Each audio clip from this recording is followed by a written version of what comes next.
Hello everyone, welcome to the channel again guys. So guys, today's topic is SRS. SRS का मतलब होता है software requirement specification. ठीक है, इसका फुल फॉर्म होता है जैसे कि सॉफ्टवेयर रिक्वायरमेंट स्पेसिफिकेशन, जो कि सॉफ्टवेयर इंजीनियरिंग एक बहुत ही इंपॉर्टेंट टॉपिक है.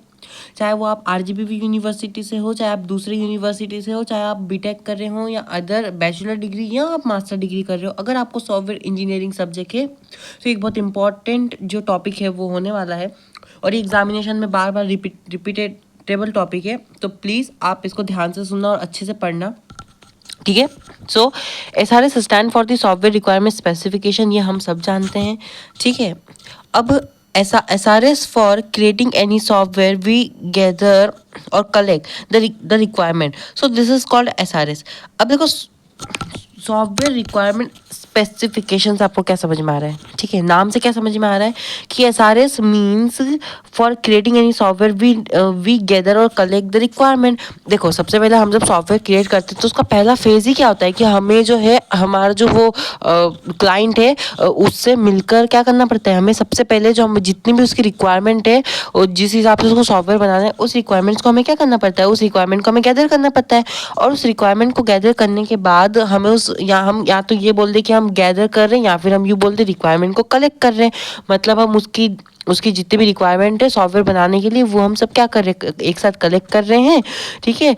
और उसी को क्या बोलते हैं, SRS की सॉफ्टवेयर रिक्वायरमेंट स्पेसिफिकेशन. ठीक है. अब नेक्स्ट क्या लिखा हुआ है पढ़ते हैं हम लोग. ठीक है. SRS is a document. SRS क्या होता है? सॉफ्टवेयर रिक्वायरमेंट स्पेसिफिकेशन एक डॉक्यूमेंट होता है. क्या होता है? एक डॉक्यूमेंट होता है prepare by the business analyst और सिस्टम एनालिस्ट के द्वारा इसे प्रिपेयर किया जाता है. Requirement collect by the business analyst और system analyst and make a document that is called SRS for creating any software. देखो, अब मेरी बात बहुत ध्यान से सुनना. देखो, आपको ये बात पता है कि लीगल चीज़ें होती हैं और लीगल डॉक्यूमेंट होता है. ठीक है. एक जो सॉफ्टवेयर बनता है ना, वो कोई छोटी मोटी चीज़ नहीं होती. नॉर्मल जो सॉफ्टवेयर बनता है छोटे मोटे कंपनीज में, वो भी छोटे मोटे नहीं होता. बट ऐसे अगर आप डायरेक्ट कैसे, आपका कोई कंपनी वगैरह है, फिर अभी अभी आपने जैसे स्टार्ट किया है और आप किसी के साथ नॉर्मल डील कर रहे हैं, तो वो अलग बात है. लेकिन एक जो सॉफ्टवेयर बनने को दिया जाता है ना, वो बहुत ज़्यादा कॉस्टली होता है. वो 1000-2000 में नहीं, लाखों में करोड़ों में बनता है. ठीक है. और बहुत ज़्यादा टाइम, 6 महीने, 8 महीने, 1 साल, ऐसा टाइम लेता है एक सॉफ्टवेयर को प्रिपेयर करने के लिए. ठीक है. और एक डेवलपर का मतलब सब कुछ, एक पूरा एफर्ट्स, दिन रात की मेहनत, सब वो होता है, वो पूरा का पूरा सॉफ्टवेयर होता है. ऐसे में अच्छा, आप अगर किसी से घर खरीदते हैं, अगर हम रियल लाइफ एग्जांपल की बात करें, अगर आप किसी से सामने घर खरीदने जाते हैं, ठीक है, घर खरीदते, ज़मीन खरीदते हो, तो आप एक लीगल डॉक्यूमेंटेशन करते हैं कि नहीं? आप पूरी तरीके से उस घर के कागजात वगैरह तैयार करवाते हैं कि नहीं? वो अपने नाम करवाते हैं कि नहीं? कि ऐसे ही बस है ना, ऐसे बोल देते हैं, पैसे देते हैं कि देख आज से ये मेरा, ऐसा तो नहीं होता है. तो ऐसा ही हर एक बड़े बड़े कामों में आजकल लीगल डॉक्यूमेंटेशन होने लगा है. तो सॉफ्टवेयर बनाने में क्यों नहीं? ठीक है. ऐसा भी तो हो सकता है कि जो सामने वाला है, जिसने मुझे सॉफ्टवेयर बनाने को दिया, उसने कल बोला कि ठीक है सॉफ्टवेयर बना दो, ऐसा ऐसा कर दो, मैंने ऐसा बना दिया, और कल को वो आके बोले कि देखो मैंने तो ऐसा बोला था, तुम झूठ बोल रहे हो, तुमने दूसरा कुछ बना दिया, तुम मुझे चिपकाना चाहते हो, मैं नहीं ले रहा, एक काम करो, कैंसिल करते, डील कैंसिल कर दो, मेरे को चाहिए ही नहीं, तुम्हारा जो नुकसान है तुम खुद देख लो. तो तुम क्या करोगे? आप लोग क्या करोगे? आपके पास कोई ना कोई प्रूफ तो होना चाहिए कि देखो सामने वाला जो क्लाइंट था उसने ये बोला था, लेकिन अब वो मुकर रहा है. तो वही होता है SRS डॉक्यूमेंट. SRS का फुल फॉर्म क्या होता है? ध्यान से सुनो. सॉफ्टवेयर रिक्वायरमेंट स्पेसिफिकेशन मतलब एक ऐसा डॉक्यूमेंट जिसके अंदर सारी की सारी जो रिक्वायरमेंट आपने क्लाइंट से लेके रखी है, वो सारी उसके अंदर स्टोर रहती है. यानी कि वो सारी रिक्वायरमेंट की सॉफ्टवेयर कैसा होना चाहिए, कैसा नहीं होना चाहिए, मतलब सारी इंपॉर्टेंट इंफॉर्मेशन जो होती है ना सॉफ्टवेयर की, वो SRS डॉक्यूमेंट में स्टोर रहती है. और इसीलिए रहती है क्योंकि ये एक लीगल डॉक्यूमेंट होता है जो एक डेवलपर और एक क्लाइंट का मतलब क्या, कि जिसने सॉफ्टवेयर बनाने को दिया है, डेवलपर मतलब कि जो सॉफ्टवेयर बनाएगा. ठीक है. तो उन दोनों को सामने रख के वो सारा का सारा डॉक्यूमेंटेशन लीगल किया जाता है. ये बताया जाता है कि देखो इस डॉक्यूमेंट में जो लिखा हुआ है, इसके अकॉर्डिंग डेवलपर जो है सॉफ्टवेयर बना के रेडी करके देगा. इससे ना एक ज़्यादा, इससे ना एक कम. और इस डॉक्यूमेंट के अकॉर्डिंग जो सामने वाला क्लाइंट है जिसने सॉफ्टवेयर बनाने को दिया है वो कल को आके ये नहीं बोल सकता कि देखो डेवलपर तुमने गलत गलत बना दिया है, मैंने तो कुछ और बोला था, तुमने तो कुछ और बना दिया। वो ऐसा नहीं कर सकता क्योंकि उस समय डॉक्यूमेंटेशन चेक की जाएगी और ये प्रूफ किया जाएगा कि देखो डॉक्यूमेंटेशन में ये था, तुमने मुझे ये बनाने को दिया था, मैंने यही बना के दिया। यही होता है एसआरएस डॉक्यूमेंट। समझ गए?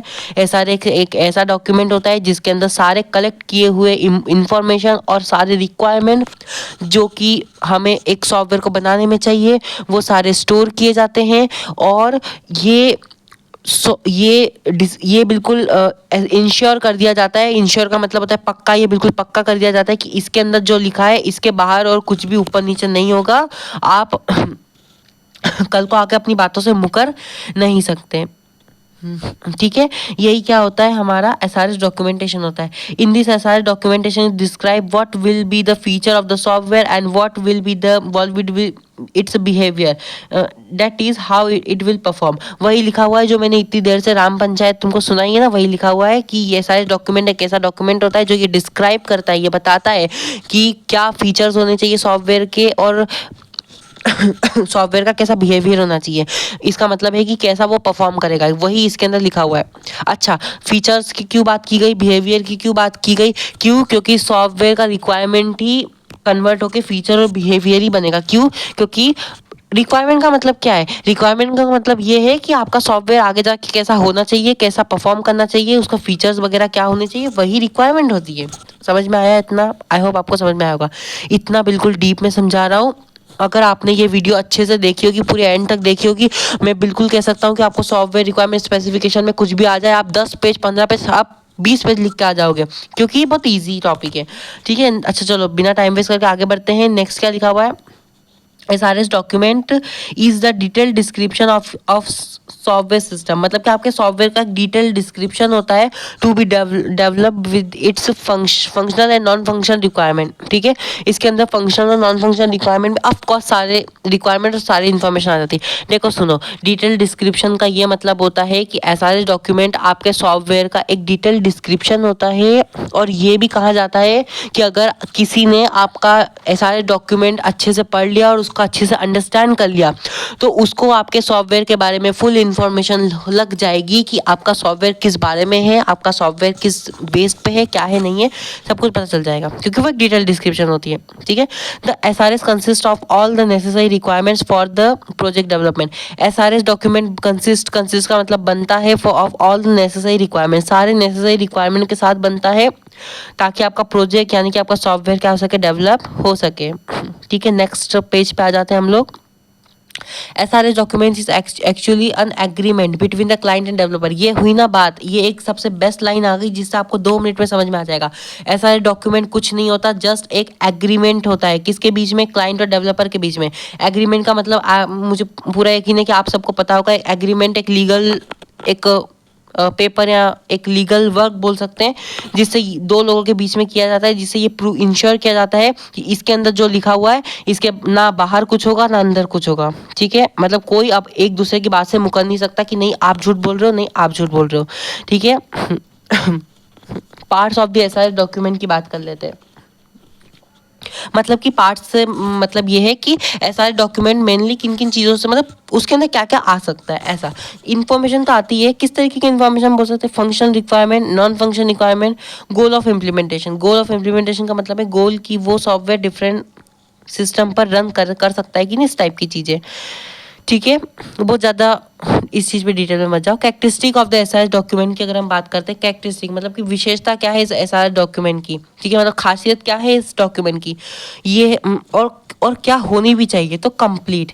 ठीक है, सबसे पहले तो SRS document must be completed by taking all the requirement to related to the software development. मतलब कि आपको जो एसआरएस डॉक्यूमेंट है वो मस्ट बी कंप्लीटेड, मतलब कि पूरी तरीके से कंप्लीट होना चाहिए। Bye taking all the requirement, सारे रिक्वायरमेंट लेने के बाद पूरी तरीके से कंप्लीट होना चाहिए ताकि आपका सॉफ्टवेयर अच्छी तरीके से डेवलप हो। इसका मतलब ये है कि कोई भी डॉक्यूमेंटेशन अगर अधूरा रह गया तो प्रॉब्लम तो होगी ना। डॉक्यूमेंटेशन अधूरी नहीं रहनी चाहिए, ऐसा डॉक्यूमेंट पूरा कंप्लीट होना चाहिए, मतलब कि स्टार्टिंग से लेकर एंडिंग तक पूरा का पूरा, उसके बीच में कोई भी अधूरापन नहीं होना चाहिए। क्यों? क्योंकि इसी के बेस पे तो हमारा सॉफ्टवेयर तैयार हो रहा है। ठीक है, consistent, it should consistent from beginning to the end. Consistent का मतलब ये है कि बिगिनिंग से लेकर एंडिंग तक बिल्कुल फ्रॉम द स्क्रैच बिल्कुल एंडिंग तक बिल्कुल एक कंसिस्टेंट होना चाहिए, एक पूरा फ्लो में होना चाहिए। ठीक है, इसका ये नहीं है कि ऊपर नीचे होने लगा कि पहले पेज में कुछ और लिखा है दूसरे में कुछ और लिखा है तो हमें समझ ही नहीं आ रहा।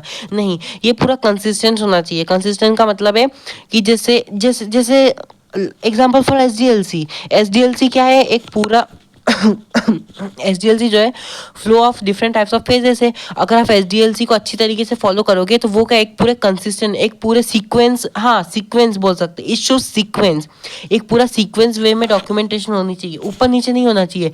ऐसा नहीं हो कि डॉक्यूमेंटेशन ही नहीं समझ में आ रही है। ठीक है, सो वेट अ मिनट, हाँ, so that user can easily understand the requirement. अगर ये एक फ्लो में रहेगा तो यूज़र और जो क्लाइंट और डेवलपर सबके लिए ईजी रहेगा समझने के लिए। ठीक है, there shouldn't be oppose between any requirement from other. मतलब कि ये मतलब कि एक डॉक्यूमेंटेशन ऐसी होनी चाहिए, उसके अंदर रिक्वायरमेंट्स ऐसी होनी चाहिए कि एक रिक्वायरमेंट किसी दूसरे रिक्वायरमेंट को बैरियर ना बन रही हो, मतलब कट नहीं कर रही हो। इसका सीधा सीधा मतलब ये है कि मान लो मैंने ऐसा कुछ बनाया कि एक साइन अप पेज बनाया। ठीक है, सो एक साइन अप पेज तो बनाया, लेकिन उसके वो एक मेरी रिक्वायरमेंट थी।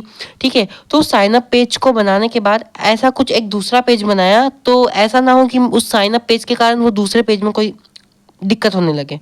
ठीक है, मतलब एक रिक्वायरमेंट के चक्कर में दूसरे रिक्वायरमेंट को प्रॉब्लम नहीं होनी चाहिए। ठीक है, मतलब एक दूसरे के लिए जो फीचर्स है, मतलब कि एक सॉफ्टवेयर के जो फीचर्स है डिफरेंट टाइप के, वो एक दूसरे के लिए वो फीचर्स वो नहीं होने चाहिए, मतलब बैरियर नहीं बनने चाहिए। ठीक है, उस टाइप की चीज़ें। आई होप आपको समझ में आया होगा।